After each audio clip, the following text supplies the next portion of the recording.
essa classificação, a grande decisão da Copa do Brasil. Vamos ouvi-lo. Ó, não entra mais ninguém, gente. Não entra mais ninguém, Diogo, senão não dá. Vamos lá, gente. Perguntas? Vamos lá. Boa noite, Felipe. Boa noite. Gomes, do GE.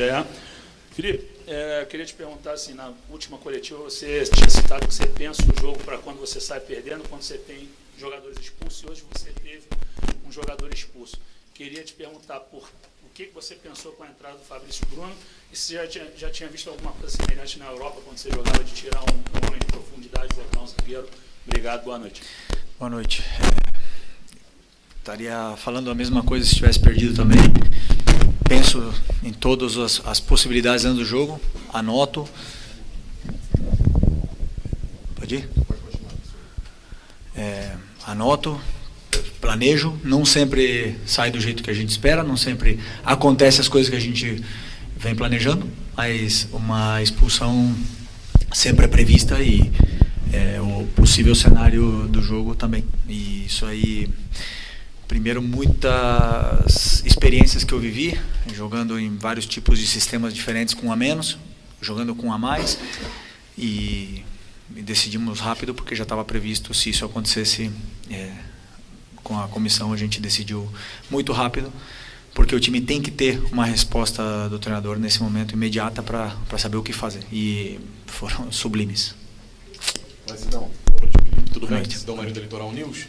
Queria que você falasse um pouco do seu sentimento ali na hora da expulsão do Bruno Henrique. Foi um pensamento muito rápido, até parabéns por isso.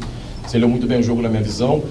E no intervalo, qual foi a tônica que você usou com seus jogadores para manter o ímpeto? Porque, pelo menos na minha visão, eu não vi aquele jogo onde parecia que o Corinthians faria um gol a qualquer momento. Eu vi um Flamengo, mesmo com um a menos, igualando as coisas dentro do gramado. Obrigado. A expulsão do Bruno foi uma pena, porque para mim era o melhor jogador em campo até o momento. Estava sendo um perigo constante pelo lado do Mateuzinho. Estava atacando bem, estava defendendo, estava correndo o que mais. E obviamente um jogador desse calibre tão importante, perdê-lo, não só perder ele e ficar com a menos é um golpe importante para a equipe, mas eu tenho uma equipe, um grupo de homens fantásticos que tenho que exaltar. O que eles fizeram hoje no campo, o que eles correram, o que eles se doaram é louvável. Mesmo se tivesse vindo aqui com outro resultado, eu teria falado a mesma coisa. Eu estou muito orgulhoso do time que eu tenho, da equipe que eu tenho na mão. Conheço esse grupo, já falei como ninguém, e sei perfeitamente a fome e a ambição que esse grupo tem de ser campeão e de ganhar. E eu sou, como falei também nas outras vezes, sou um privilegiado de poder liderar esse grupo. Felipe, Raíza Simplício aqui da Gol Brasil. Na hora que acontece a expulsão do Bruno Henrique, e até uma parte também do segundo tempo, muita gente esperava a entrada do Michael, né? Eu queria saber como é que está a situação física dele e por que ele tem tido menos minutos, assim, na minha visão, nos últimos... desde que ele voltou de lesão. Michael, jogador importantíssimo para mim, um jogador determinante, tem gol, tem um contra um, tem drible, tem tudo que um extremo deve ter. Adoro ele, joguei com ele, fui muito feliz do lado dele, e teve uma lesão muito grave, muito grande, e ainda está recuperando o seu melhor momento de forma, e era uma troca certa hoje. O Michael era uma troca certa, porém com uma troca que fizemos no primeiro tempo e a segunda depois com a lesão do Nico, me deixou só com mais uma parada, né? Então eu tive que segurar o máximo possível essa parada, por se alguém não aguentasse até o final, porque estava correndo muito, por se alguém tivesse mais uma lesão, e eu tive que aguentar a última troca, que foi o Plata, até o final. Então o Michel não entrou por um motivo tático hoje, mas é um jogador que vai ter os minutos praticamente todos os jogos, porque, como eu te falei, um jogador muito importante, e eu quero ter a melhor versão dele o mais rápido possível, e estou fazendo de tudo por ele e por todos. Felipe, Isaac, Flavoz. Felipe, há muito tempo que o Flamengo não consegue desempenhar um papel de conseguir segurar um jogo, de conseguir segurar o emocional. A gente viu isso aí em outras competições saindo, não conseguindo segurar dessa maneira. O que você fez para que esse grupo resgatasse isso? Se jogasse segurando o jogo, sem aquela catimba que a gente conhece do futebol sul-americano, mas jogando com cabeça, com consciência, você vendo o olhar dos jogadores, da postura deles, que estavam realmente ali jogando, deixando o Corinthians correr atrás e o Flamengo jogando para poder conseguir o resultado. Primeiro de tudo, um grupo que criou jogadores grandes, jogadores gigantes, que crescem nesses momentos, nos grandes clássicos, nos jogos mais importantes, em finais, são jogadores que são decisivos. Eu tenho um grupo de jogadores decisivos. E a primeira troca que eu fiz foi um jogador de seleção brasileira, né? E então eu sei o que eles vão me dar, eu sei o que eles vão render. Então, assim, simplesmente eles têm que continuar acreditando neles. Eu não tenho feito muito mais do que dar soluções táticas, porque eu sei do que esse grupo quer, eu sei o tanto que esse grupo quer ganhar. Tanto é que tu vê como os jogadores saem do campo exaustos, eles dão a vida um pelo outro, pelo companheiro, eles se abraçam, eles saem machucados do campo, eles saem sangrando do campo. Então esses meus jogadores querem mais que ninguém.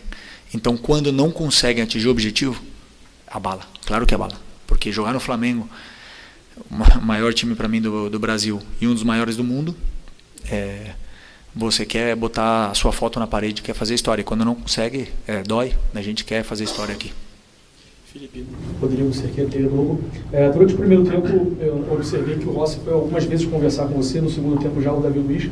Como é que é essa relação também com os mais experientes? Porque você sempre foi muito falado por ser um técnico dentro de campo, ajudar taticamente treinadores e companheiros. Como é que é essa relação também desses mais experientes que você está tendo agora, de te auxiliar de algum certo modo, conversar sobre características do jogo, talvez até mudanças, enfim? Então, eu, antes do jogo, estudo, faço uma leitura ofensiva, defensiva, todas as fases do jogo, e tomo as minhas decisões, mas eu deixei bem claro para eles, né? Porque eu preciso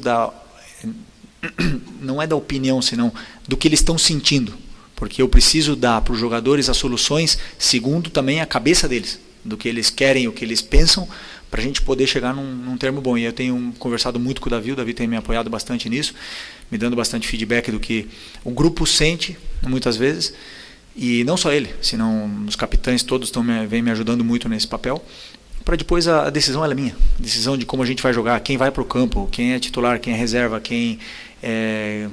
o sistema que a gente vai jogar, a estrutura, as mudanças táticas, os planos de jogo, tudo sou eu. Então a responsabilidade é minha, mas eu gosto de saber, por exemplo, o Rossi, que fale para mim o que eles estão sentindo, o que precisa naquele campo, porque muitas vezes o treinador não vê tudo, né? Então, por mais que a gente tenha uma comissão, uma equipe gigante, mas é bom saber a sensação do jogador. Felipe, boa noite. Boa noite. Pronto. Essa tosse está brava também, tu. Felipe, o que acontece? Você teve o seu primeiro revés na quinta-feira, o Flamengo tendo muito volume no primeiro tempo, infelizmente, dois contra-ataques, tomando ali 2 gols e perdendo para o Fluminense. E aí, a torcida liga um sinal de alerta, começa a se falar muita coisa, você conhece bem o Flamengo, sabe como é que funciona. Queria saber, assim, como é que foi a sexta e o sábado seu com o grupo, para manter o grupo confiante, assim, ó, o Flamengo tem a vantagem, a gente tem que ir lá, tem que jogar. É óbvio que a torcida do Corinthians, por ser um time de massa, vai fazer uma pressão, vai ter tudo aquilo que envolve um jogo desse tamanho. Como é que foi, assim, para você, para manter o grupo confiando e manter o grupo atento nesse jogo? Boa pergunta. Um dia depois do jogo do clássico que a gente perdeu, com certeza deve ter sido uma das piores noites minhas no futebol. A primeira derrota doeu muito. E na manhã seguinte, eu acordei, eu entrei no CT e me animei de novo. E recebi uma mensagem do meu grande amigo René Simões, que parecia que estava dentro do meu cérebro, falando tudo que eu estava sentindo. E tive uma troca com ele dessa primeira derrota como treinador profissional. É uma experiência interessante, dura, mas claro que ia chegar, eu sabia disso. Uma coisa é certa, eu tenho plena certeza do que eu acredito, das minhas convicções, do que é o jogo, das minhas ideias, e eu não vou abrir mão disso. Ganhando ou perdendo, eu vou continuar na linha. Então, quando vocês forem julgar o Flamengo do Felipe, ele é o Flamengo do Felipe, ele não é o Flamengo da opinião da imprensa, a opinião de um diretor, não. É o que eu penso do futebol, eu não vou abrir mão, ganhando ou perdendo. Porque eu penso o futebol dessa forma. Então, eu me animei, claro, contagiar o grupo. Temos que uma oportunidade gigantesca de jogar uma semifinal nesse estádio, nessa atmosfera incrível, e os jogadores obviamente que querem ser campeões. Felipe, boa noite. João Paulo Thiago, Jornal Globo. Parabéns pela classificação à final. Você falou da decisão rápida que você e a sua comissão tomaram e tinham que tomar, segundo você, depois da expulsão do Bruno. Eu queria entender um pouco mais qual foi o seu pensamento ali na hora para colocar o Fabrício Bruno em uma linha de 5 no time. O que você pensou do jogo naquela hora? Obrigado. O plano de jogo, né? É uma estratégia onde eu não vou abrir muito, mas assim, o meu pensamento primeiro era proteger a defesa e entregar a bola para o Corinthians. Entregar a bola para eles e saber que eles iam ter que criar, porque muitas vezes a gente vai pressionar, corre muitos riscos e eles têm jogadores rápidos na frente. Então, a partir desse momento, entregar a bola para o Corinthians e a gente sabia dos jogadores, das capacidades, por exemplo, que a Arrascaeta tem de não perder a bola, do Gerson não perde a bola. O próprio Eric, que fez um jogo extraordinário, e não perde a bola, ou perde pouca bola. Então são jogadores que conseguem segurar e fazer a equipe avançar. Esse foi o meu pensamento. Então, a partir do momento que eles iam forçar alguma jogada, a gente teria jogadores aí para conseguir tirar o time de trás e eventualmente ter chances de gol. Boa noite, Felipe. Gabriel Afoca na Paparazzi Rubro-Negro. Felipe, no lance do gol anulado, assim que a bola entra, a gente percebeu que o Arrascaeta virou meio que comemorando e apontando para você como se você tivesse falado alguma coisa para ele antes da cobrança ou em algum treino. Queria que você falasse o que rolou nessa comemoração com o Arrascaeta, automaticamente assim que a bola entra, sai apontando para você como se você tivesse dito, né, que essa jogada ia sair, a bola ia entrar. Obrigado. Nada, uma comemoração normal com um jogador importantíssimo, e como a gente vive tanto o futebol, simplesmente nos demos um abraço ali e comemoramos juntos. Infelizmente, um gol,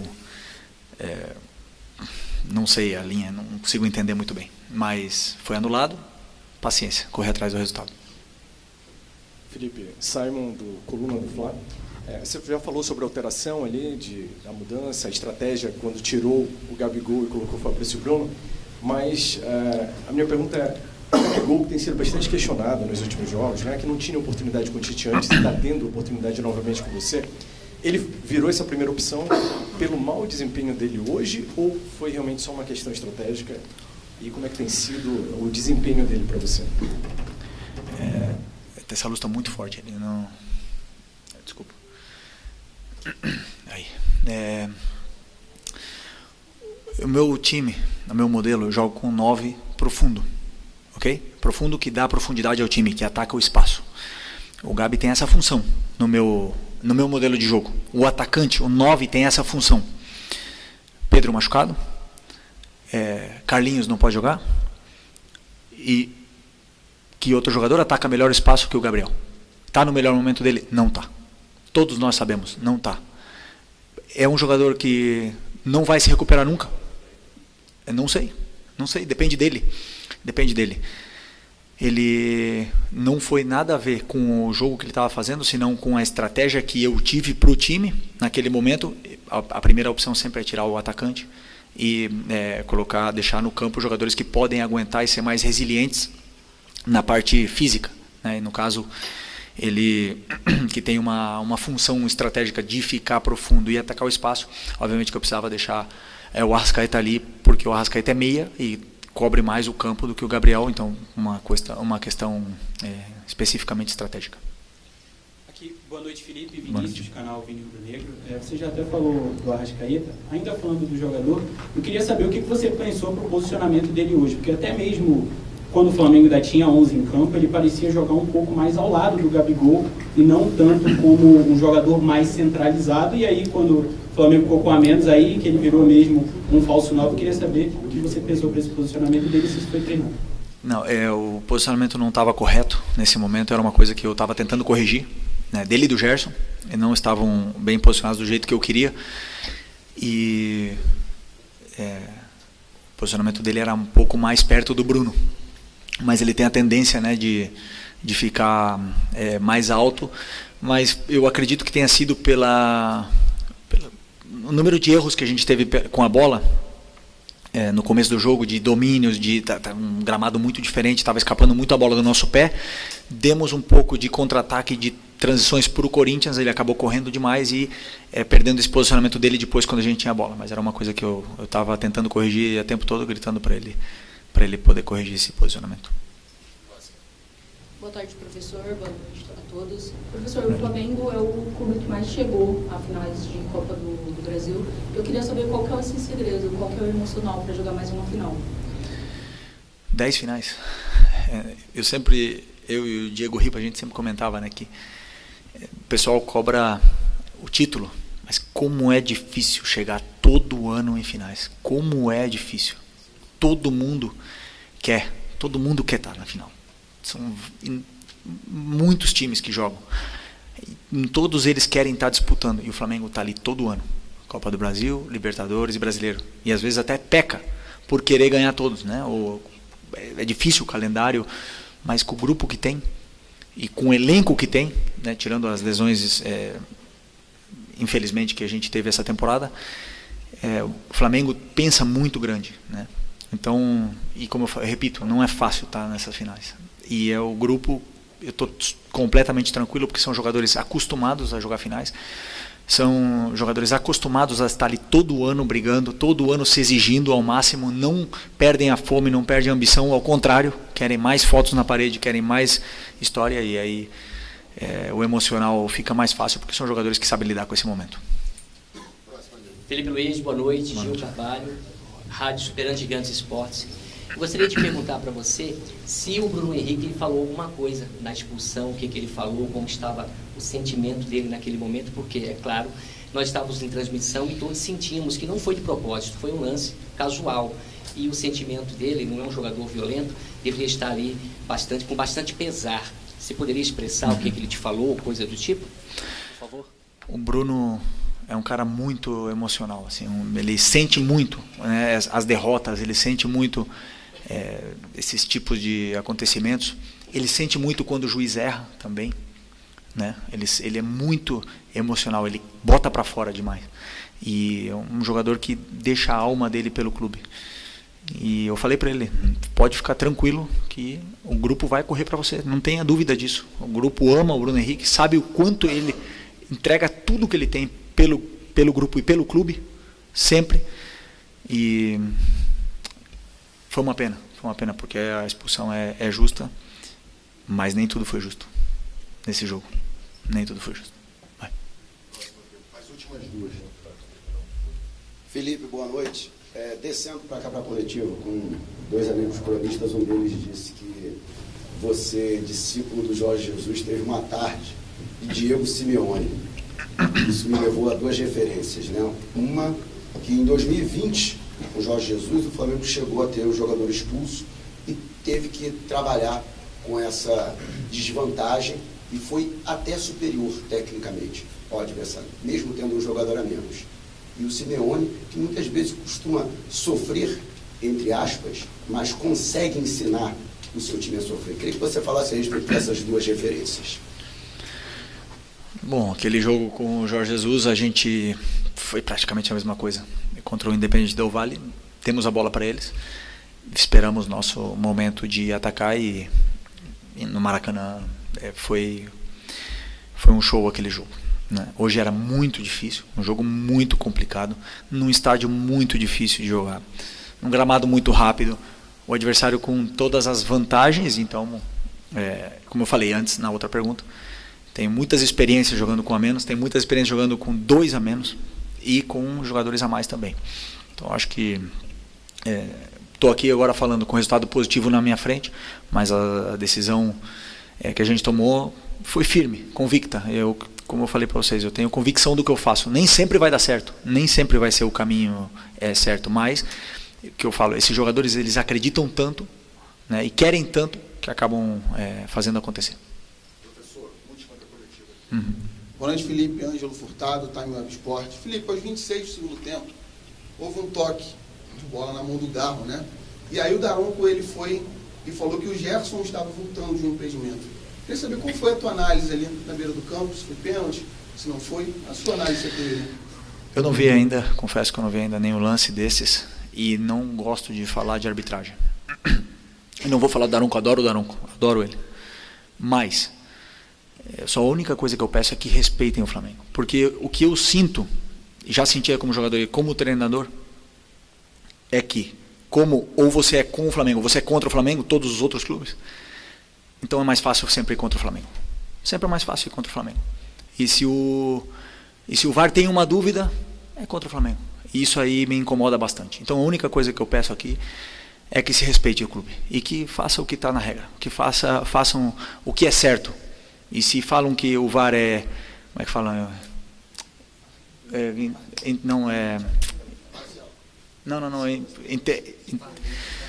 Intercepta o menos possível o jogo, né? Intervém o menos possível. Isso, intervenção mínima. Sigam a regra, por favor. Chega lá na televisão e olha o que está acontecendo realmente. Não se manipulem pelo que estão falando lá em cima. Os árbitros são bons, a gente sabe disso, eles vivem uma pressão muito grande.